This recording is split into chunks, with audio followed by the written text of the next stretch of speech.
Generator Van de Graaff.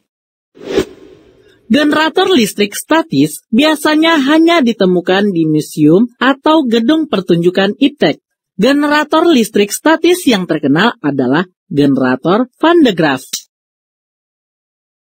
Generator Van de Graaff diciptakan oleh Robert J. Van de Graaff pada tahun 1932 yang menerapkan prinsip dasar bahwa muatan pada konduktor berongga hanya tersebar di permukaan luarnya.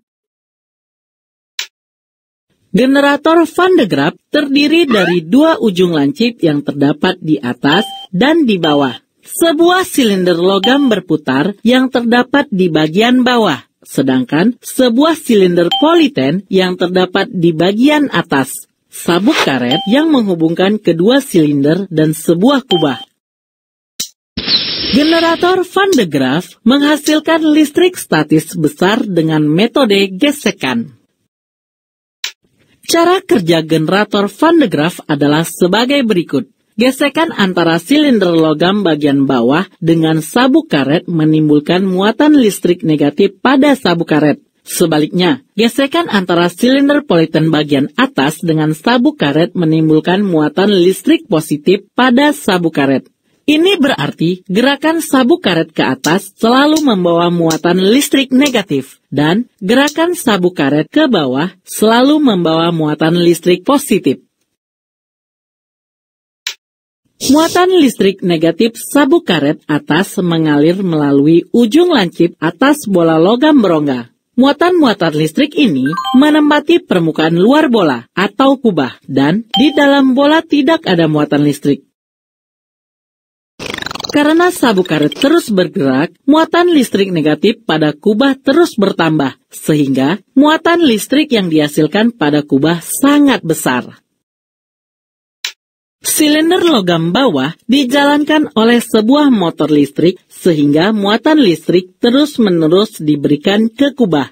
Muatan listrik positif sabuk karet bawah mengalir melalui ujung lancip bawah ke tanah. Muatan listrik positif itu dinetralkan oleh muatan listrik dari tanah.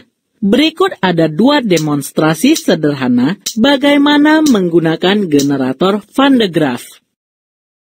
Demonstrasi pertama, perhatikan seseorang yang sedang memegang tangkai bola logam dan mendekatkannya ke sebuah generator Van de Graaff. Perhatikan apa yang terjadi. Ternyata, pada jarak tertentu dari kubah akan tampak loncatan bunga api listrik dari kubah menuju bola logam melalui celah udara. Ini terjadi karena muatan listrik negatif atau kelebihan elektron yang sangat besar pada kubah meloncat atau mengalir ke bola logam dan selanjutnya menuju ke tanah. Demonstrasi kedua. Johan yang berdiri di atas kursi plastik dan di bawahnya adalah balok politen. Ia menyentuhkan telapak tangannya ke kubah generator Van de Graaff yang netral atau belum bermuatan listrik. Maka Johan termasuk bagian dari kubah. Nah, ketika saklar dihubungkan, kubah termasuk Johan mendapat muatan listrik negatif yang sangat besar. Tampak rambut Johan berdiri, dan ketika Wira menyentuh ujung sepatu Johan, Wira terkena kejutan listrik. Mengapa rambut Johan berdiri? Ini karena rambutnya bermuatan sejenis atau bermuatan negatif dan menyebabkan rambut-rambut Johan tolak-menolak dan akhirnya berdiri. Ketika Wira mencoba menyentuh ujung sepatu Johan, sebahagian elektron dari ujung sepatu Johan mengalir ke tanah melalui jari telunjuk dan tubuh Wira, sehingga Wira terkena kejutan listrik.